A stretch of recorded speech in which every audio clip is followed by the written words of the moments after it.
माता लक्ष्मी के 3 प्रश्न। कौन सी स्त्री समय से पहले विधवा हो जाती है और कौन सी स्त्री को जीवन में कभी भी सुख नसीब नहीं होता है और कौन सी चीज़ पत्नी पति के मांगने पर भी उसको नहीं देती है। दोस्तों, एक बार की बात है, भगवान विष्णु अपने लोक में विश्राम कर रहे थे। तभी माता लक्ष्मी मृत्यु लोक का भ्रमण करके वापस आई हुई थी और उन्होंने भगवान विष्णु को प्रणाम करते हुए कहा कि हे भगवान, आप मेरे 3 प्रश्नों का उत्तर दे दीजिए। अभी मैं मृत्यु लोक से भ्रमण करके आ रही हूँ। वहाँ पर 3 सहेलियाँ आपस में बैठी हुई थीं, जिनमें 2 सहेलियाँ बहुत ही दुखी थीं और एक सहेली अपने सुखी जीवन में बहुत ही खुश थी। भगवान विष्णु ने कहा, आपके कौन से वो 3 प्रश्न हैं, आप मुझे बताइए। मैं आपको उन तीनों प्रश्नों के उत्तर देने की कोशिश करूँगा। तब माता लक्ष्मी कहती हैं, हे नारायण, मेरे 3 प्रश्न ये हैं कि कौन सी स्त्री समय से पहले विधवा हो जाती है, कौन सी स्त्री को जीवन में कभी भी सुख नसीब नहीं होता है और कौन सी चीज़ पत्नी पति के मांगने पर भी उसको कभी नहीं देती है। भगवान नारायण ने कहा, लक्ष्मी, यदि तुम इन तीनों प्रश्नों के उत्तर जानना चाहती हो तो मैं तुम्हें एक छोटी सी कहानी सुनाऊंगा और उस कहानी को तुम्हें ध्यानपूर्वक सुनना होगा, क्योंकि तुम्हारे तीनों ही प्रश्नों के उत्तर उस कहानी में मिल जाएंगे। माता लक्ष्मी ने कहा, हे भगवान, मैं आपकी कहानी को पूर्ण ध्यान से सुनूंगी। तब भगवान विष्णु ने कहा कि एक नौकर की पत्नी थी और वह बहुत ही पतिव्रता स्त्री थी और वह नौकर एक राजा के यहाँ काम करता था।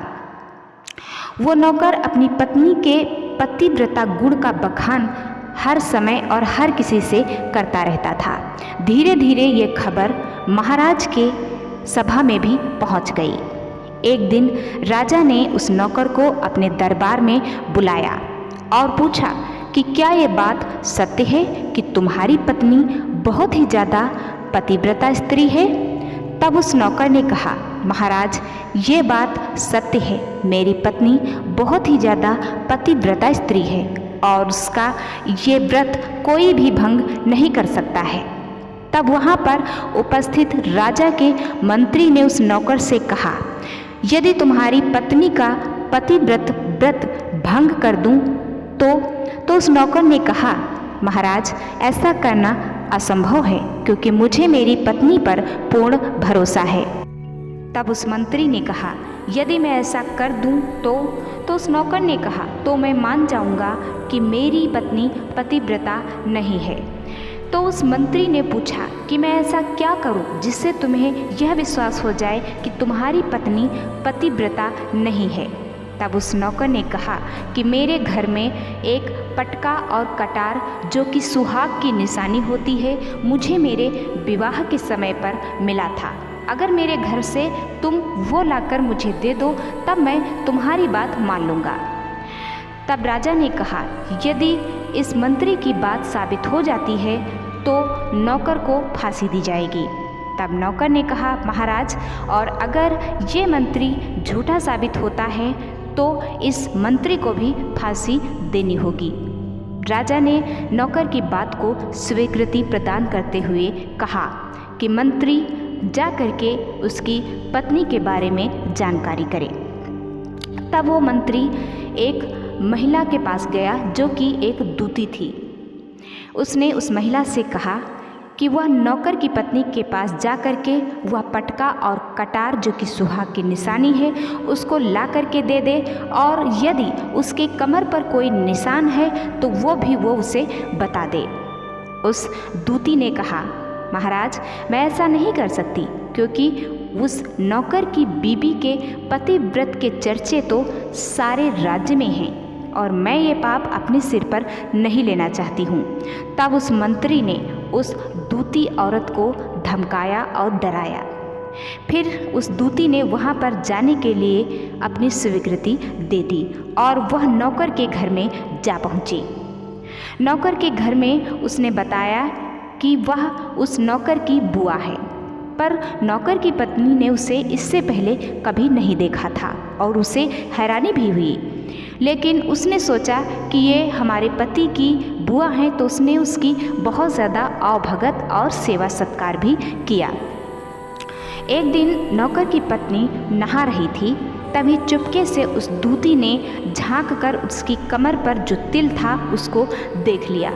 और जब वह नौकर की पत्नी खाना बनाने के लिए रसोई में चली गई, तब उसने वो पटका और कटार भी, जो कि सुहाग की निशानी थी, उसको भी चुरा लिया।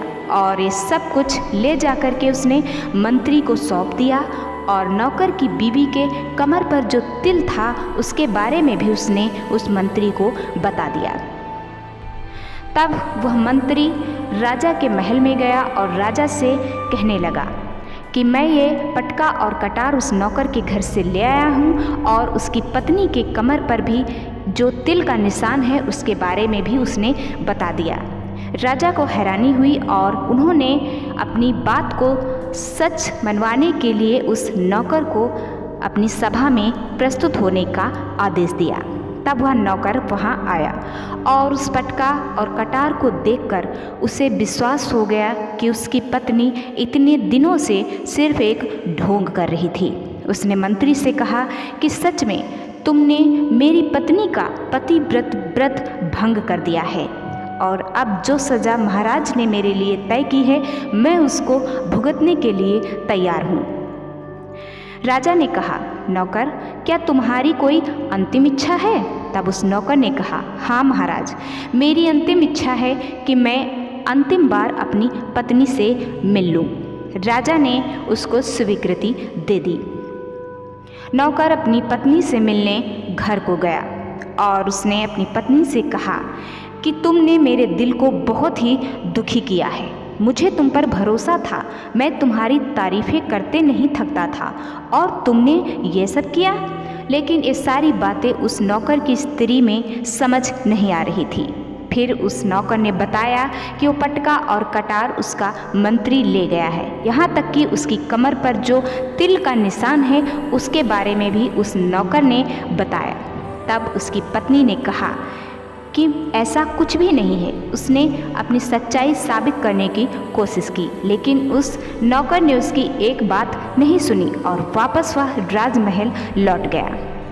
उस नौकर की पत्नी ने सोचा कि मैं अपने पति को फांसी नहीं होने दूंगी और अपना जो पतिव्रत है उसको भी बचा कर रहूँगी।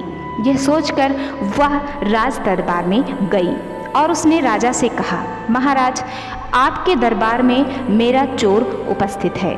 महाराज ने कहा कि कौन सा आदमी तुम्हारा चोर है? उस नौकर की पत्नी ने कहा, ये जो मंत्री है इसने मेरे रुपए चोरी किए हैं। महाराज ने मंत्री को बुलवाया और पूछा कि क्या तुमने इस स्त्री के रुपए चोरी किए हैं? मंत्री ने आश्चर्यचकित होकर कहा, नहीं महाराज, मैं इस स्त्री को तो जानता तक नहीं, फिर मैं इसके घर चोरी कैसे कर सकता हूँ? मैंने आज तक इसकी शक्ल तक नहीं देखी है। तब उस स्त्री ने कहा, महाराज, जब इसने मेरी शक्ल तक नहीं देखी है तो फिर इसने मेरा पत्नी व्रत भंग कैसे किया? महाराज को सारी सच्चाई समझ आ चुकी थी। उन्होंने तुरंत नौकर को बुलवाया और सारी सच्चाई नौकर के सामने उस मंत्री से बताने को कहा। तब उस मंत्री ने कहा कि हाँ, मैंने एक दूती को इनके घर पर भेजा था और ये सारे काम मैंने ही करवाए थे। तब उस राजा ने उस नौकर को सजा से मुक्त कर दिया और वो दोनों पति पत्नी अपने घर वापस चले गए।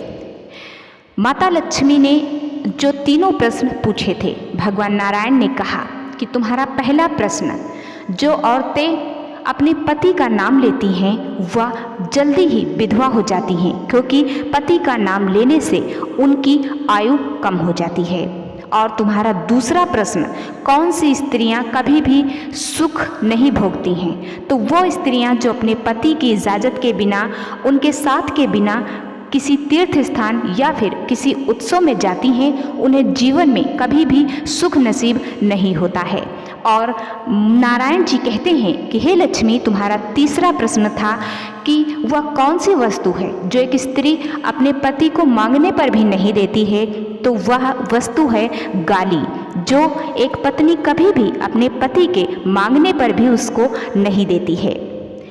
नारायण ने कहा, हे लक्ष्मी, क्या तुम इन तीनों प्रश्नों के उत्तर पाकर संतुष्ट हो चुकी हो?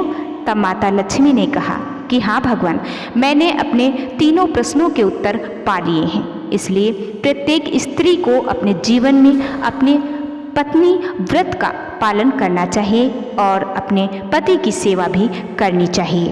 अपनी पति की आयु को बढ़ाने के लिए अपने पति का नाम नहीं लेना चाहिए और उसकी आज्ञा का पालन करना चाहिए।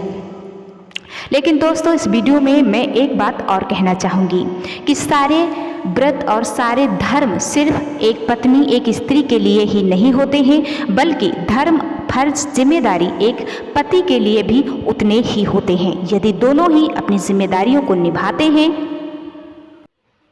तो निश्चित रूप से वे लोग एक सुखी और गृहस्थ जीवन व्यतीत कर सकते हैं।